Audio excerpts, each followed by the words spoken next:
Hello दोस्तों, आप सभी का स्वागत है हमारे यूट्यूब चैनल कविंदर भैया पर। तो दोस्तों, आज हम लोग कक्षा 8 का कृषि विज्ञान देखेंगे। आज हम लोग पाठ 1 पढ़ेंगे। हमारे पाठ का नाम है मृदा गठन या मृदा कड़ाकार। तो दोस्तों, आज हम लोग इस पाठ का प्रश्न उत्तर देखेंगे। तो आइए देखते हैं सबसे पहला प्रश्न। सही विकल्प के सामने सही का निशान लगाइए, जिसमें पहला है मोटी बालू का आकार होता है। तो इसका ग नंबर सही है, 2.0 से 0.2 मिमी। आगे देखते हैं 2 नंबर प्रश्न। बलुई मिट्टी में बालू, सिल्ट एवं मृत्तिका की प्रतिशत मात्रा होती है। तो ख नंबर इसका सही है, 80 से 100, 0 से 20, 0 से 20। ठीक है, अगला देखते हैं प्रश्न 3 नंबर। ऊसर भूमि बनाने का कारण है। तो इसका घ नंबर सही है, क्षारीय उर्वरकों का अधिक मात्रा में उपयोग। अगला प्रश्न देखते हैं 4 नंबर। ऊसर भूमि को सुधारा जा सकता है। ख नंबर सही है, जिप्सम प्रयोग करके। अगला प्रश्न देखते हैं 2 नंबर। निम्नलिखित प्रश्नों में खाली जगह भरिए। तो आइए रिक्त स्थान की पूर्ति करते हैं। क नंबर है मृत्तिका का आकार मिमी होता है। तो रिक्त स्थान पे भरेंगे 0.002। ख नंबर है दोमट मिट्टी में सिल्ट की मात्रा होती है। तो रिक्त स्थान पे भरेंगे 35 से 50%। ग नंबर देखते हैं मेड़बंदी करना ऊसर भूमि सुधार की विधि है। तो रिक्त स्थान पे भरेंगे भौतिक। घ नंबर प्रश्न है पैराइट का प्रयोग सुधार में किया जाता है। तो रिक्त स्थान पे भरेंगे क्षारीय। अगला नंबर देखते हैं अम्लीय भूमि सुधार में का प्रयोग होता है। तो रिक्त स्थान पे भरेंगे चूना। प्रश्न 3 नंबर है निम्नलिखित कथनों में सही पर सही तथा गलत पर गलत का निशान लगाइए, जिसमें क नंबर प्रश्न है मृदा में बालू, सिल्ट और मृत्तिका कणों का विभिन्न मात्राओं में आपसी संबंध गठन कहलाता है। मृत्तिका गठन कहलाता है। तो ये जो है सही होगा। अगला देखते हैं प्रश्न ख नंबर। अच्छी गठन वाली मृदा में रंध्रों की संख्या बहुत कम होती है। ये गलत है। ग नंबर प्रश्न है भारत में ऊसर भूमि 170 लाख हेक्टेयर है। ये गलत है। घ नंबर प्रश्न देखते हैं नहरों द्वारा अधिक सिंचाई करने से भूमि ऊसर नहीं होती है। ये गलत है। अगला नंबर प्रश्न है अम्लीय मृदा का पीएच 7.0 से बहुत कम होता है। ये सही है। प्रश्न देखते हैं 4 नंबर। निम्नलिखित में स्तंभ अ का स्तंभ ब से सुमेल कीजिए। तो आइए स्तंभ अ में स्तंभ ब का इसमें मैंने सुमेल कर दिया है, उसको देखते हैं। क नंबर दिया गया है बालू, सिल्ट व मृत्तिका कणों का आपसी संबंध रहे। तो इसको मिला देंगे मृदा गठन में। ख नंबर है अधिक बालू की मात्रा, इसको मिला देंगे बलुई। ग नंबर है लवण, इसको मिला देंगे लवणीय मृदा में। घ नंबर है निक्षालन, इसको हम लोग मिला देंगे भौतिक विधि में। अगला नंबर है कार्बनिक खादों का प्रयोग, इसको हम लोग मिला देंगे जैविक विधि में। आइए अगले प्रश्न की ओर चलते हैं। प्रश्न 5 नंबर है मृदा गठन की परिभाषा लिखिए, जिसमें इसका उत्तर देखते हैं मृदा में 3 प्रकार के कणों बालू, सिल्ट और मृत्तिका का विभिन्न मात्रा में आपसी जुड़ाव या संबंध मृदा गठन कहलाता है। विभिन्न मृदा वर्ग के कणों के सापेक्षिक अनुपात को मृदा गठन कड़ाकार कहते हैं। अगला प्रश्न देखते हैं 6 नंबर। मृदा कण एवं उनके आकार के विषय में लिखिए। तो इसका उत्तर देखते हैं विभिन्न प्रकार के मृदा कणों और उनके आकार निम्न प्रकार हैं। तो दोस्तों आइए देखते हैं। ठीक है, मृदा कण में देखेंगे मोटी बालू, जिसका आकार होता है 0 से 0, ठीक है, 2.0 से 0.2। और दूसरा है बारीक बालू, इसका होता है 0.2 से 0.02। सिल्ट का 0.0 से 0.002। और 4 नंबर है मृत्तिका का 0.002 से मिमी से कम, ठीक है, इससे कम। प्रश्न 7 नंबर है मुख्य कणाकार वर्ग लिखिए। इसका उत्तर है मुख्य कणाकार वर्ग निम्न प्रकार से वर्गीकृत हैं। आइए देखते हैं। गठन वर्ग, ठीक है, मिट्टी का नाम है बलुई, जिसका बालू प्रतिशत होता है 80 से 100, सिल्ट प्रतिशत होता है 0 से 20 और मृत्तिका 0 से 20। दूसरा है बलुई दोमट, जिसका बालू प्रतिशत होता है 50 से 80 और सिल्ट का 0 से 50 और मृत्तिका का 0 से 20। दोमट, इसका बालू प्रतिशत होता है 30 से 50, सिल्ट का 30 से 50 और मृत्तिका का 0 से 20। सिल्टी, सिल्टी जो है इसका बालू प्रतिशत होता है 0 से 20 और सिल्ट का 50 से 70 और मृत्तिका का 30 से 50। चिकनी मिट्टी, इसका 0 से 50 बालू प्रतिशत, सिल्ट प्रतिशत होगा 0 से 50 और मृत्तिका प्रतिशत होगा 30 से 100, ठीक है। आगे देखते हैं। प्रश्न 8 नंबर ऊसर भूमि की परिभाषा लिखिए। इसका उत्तर है ऐसी भूमि जिसमें लवणों, sodium carbonate, sodium bicarbonate, sodium chloride आदि की अधिकता के कारण ऊपरी सतह सफेद दिखाई देने लगती है और फसलें नहीं उगाई जा सकती, उसे ऊसर भूमि कहते हैं। देखते हैं प्रश्न 9 नंबर अम्लीय मृदा की परिभाषा लिखिए। तो आइए देखते हैं। अम्लीय मृदा, यह मिट्टी अधिक वर्षा वाले क्षेत्रों में पाई जाती है। इस मिट्टी में अधसड़े जीवांश अधिक मात्रा में पाए जाते हैं। अम्लीयता के कारण उत्पादन नहीं होता। हाइड्रोजन आयनों H+ की सांद्रता अधिक होती है। मृदा का pH सदैव 7 से कम होता है। हमारे देश में अम्लीय मृदा असम, केरल, त्रिपुरा, मणिपुर, पश्चिम बंगाल, बिहार का तराई क्षेत्र, उत्तर प्रदेश तथा हरियाणा के तराई क्षेत्र के कुछ स्थान में पाई जाती हैं। प्रश्न 10 नंबर देखते हैं। मृदा गठन एवं मृदा विन्यास में अंतर लिखिए। तो आइए देखते हैं पहले मृदा गठन। मृदा गठन से तात्पर्य मृदा में बालू, सिल्ट तथा मृत्तिका कणों का विभिन्न मात्राओं में आपसी जुड़ाव या संबंध मृदा गठन कहलाता है। मृदा विन्यास देखते हैं।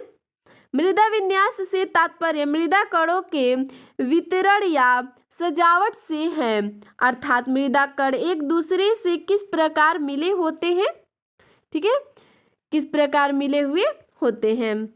प्रश्न 11 नंबर है मृदा गठन क्या है। मृदा गठन वर्गों का विस्तार से वर्णन कीजिए। तो आइए इसका उत्तर देखते हैं। बालू, सिल्ट और मृत्तिका मृदा में इन तीनों प्रकार के कणों का विभिन्न मात्रा में आपसी जुड़ाव या संबंध मृदा गठन कहलाता है। विभिन्न मृदा वर्ग के कणों के सापेक्षिक अनुपात को मृदा गठन कहते हैं। सामान्यतः गठन के आधार पर मृदा निम्नलिखित प्रकार से वर्गीकृत किए गया, ठीक है। अगला देखते हैं। मृदा गठन के आधार पर मृदा वर्गीकरण।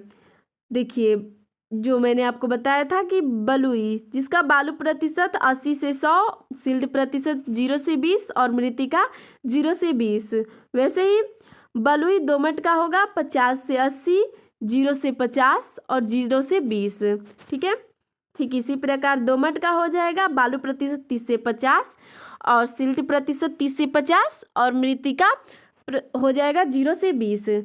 सिल्टी हो जाएगा 0 से 20 बालू प्रतिशत, 50 से 70 सिल्ट प्रतिशत और 30 से 50 मृत्तिका प्रतिशत।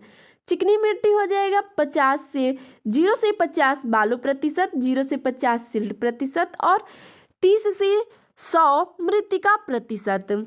देखते हैं प्रश्न 12 नंबर ऊसर भूमि किसे कहते हैं। ऊसर भूमि के प्रभाव का वर्णन कीजिए। आइए इसका उत्तर देखते हैं।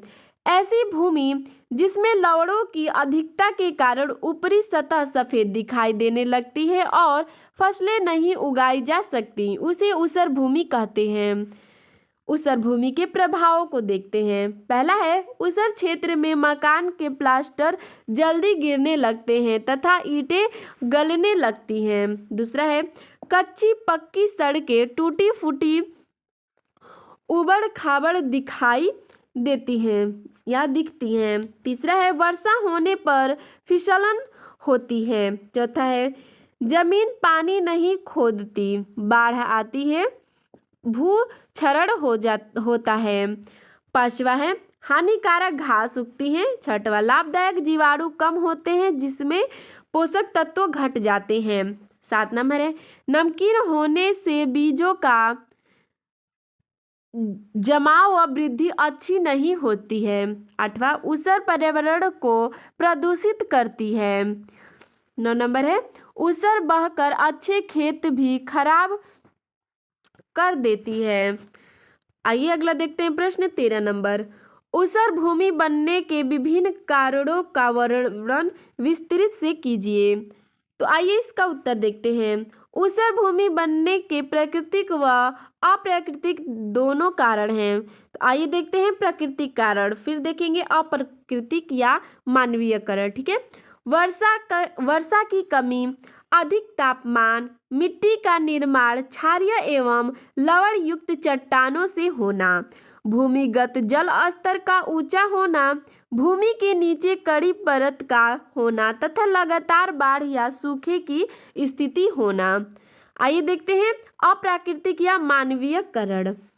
जल निकास की कमी, अधिक सिंचाई, नहर वाले क्षेत्रों में जल रिसाव, भूमि को परती छोड़ देना, क्षारीय उर्वरकों का अधिक प्रयोग तथा खारे पानी में से सिंचाई। प्रश्न 14 नंबर देखते हैं, ऊसर भूमि का सुधार कैसे करेंगे, सविस्तृत वर्णन कीजिए। तो इसका उत्तर देखते हैं। ऊसर भूमि सुधार प्रक्रिया, ऊसर भूमि सुधारने से पहले कुछ प्रक्षेत्र विकास कार्य करने होते हैं, जैसे मेड़बंदी, समतलीकरण, पानी की व्यवस्था, जल विकास की व्यवस्था तथा 8 से 10 सेमी गहरी जुताई करके खेत तैयार करना। ऊसर भूमि के प्रकार के अनुसार भौतिक, रासायनिक व जैविक सुधार विधियां अपनाते हैं। देखते हैं क नंबर, भौतिक विधि। ऊसर सुधार के लिए कई भौतिक विधियां अपनाई जाती हैं, निम्न प्रकार है। आइए उन सबको देखते हैं। पहला है, भूमि की ऊपरी परत को खुरचकर बाहर करना। दूसरा, भूमि से पानी भरकर बहाना। ठीक है, भूमि में पानी भरकर बहाना। तीसरा, जल निकास का समुचित प्रबंधन।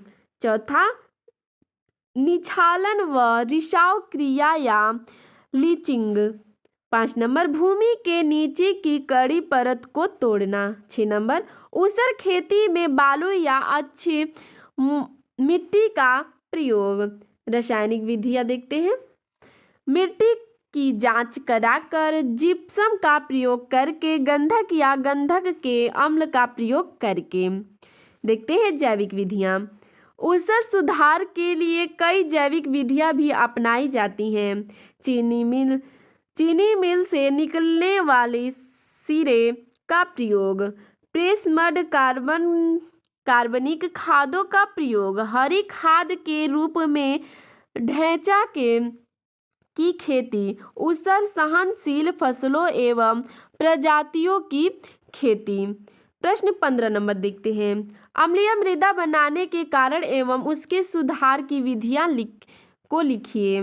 देखते हैं अम्लीय मृदा बनाने का कारण। पहला है, अधिक वर्षा से निछालन की क्रिया द्वारा क्षारक तत्व गहरी तहों में चले जाते हैं।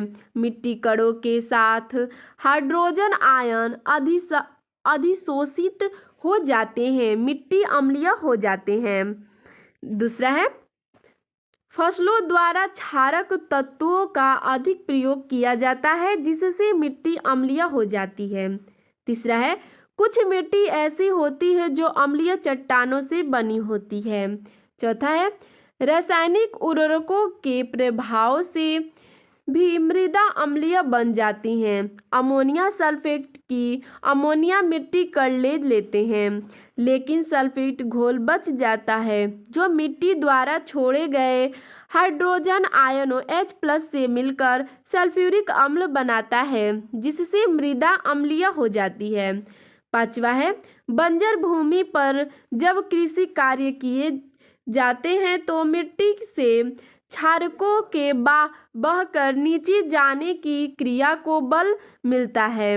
धीरे धीरे मिट्टी के क्षार नष्ट हो जाते हैं और उनके स्थान पर मिट्टी के कणों पर हाइड्रोजन आयनों की सांद्रता बढ़ जाती है। देखते हैं अगला, अम्लीय मृदा का सुधार। चूने का प्रयोग, जल निकास की उचित व्यवस्था, अम्लरोधक फसलों का उगाना, क्षारक उर्वरकों का प्रयोग तथा पोटाश युक्त उर्वरकों का प्रयोग करना कुछ ऐसे उपाय हैं जिनसे अम्लीय मृदा को सुधार किया जा सकता है। तो दोस्तों, आपको हमारा यह वीडियो कैसा लगा हमें कमेंट में ज़रूर बताइएगा। धन्यवाद।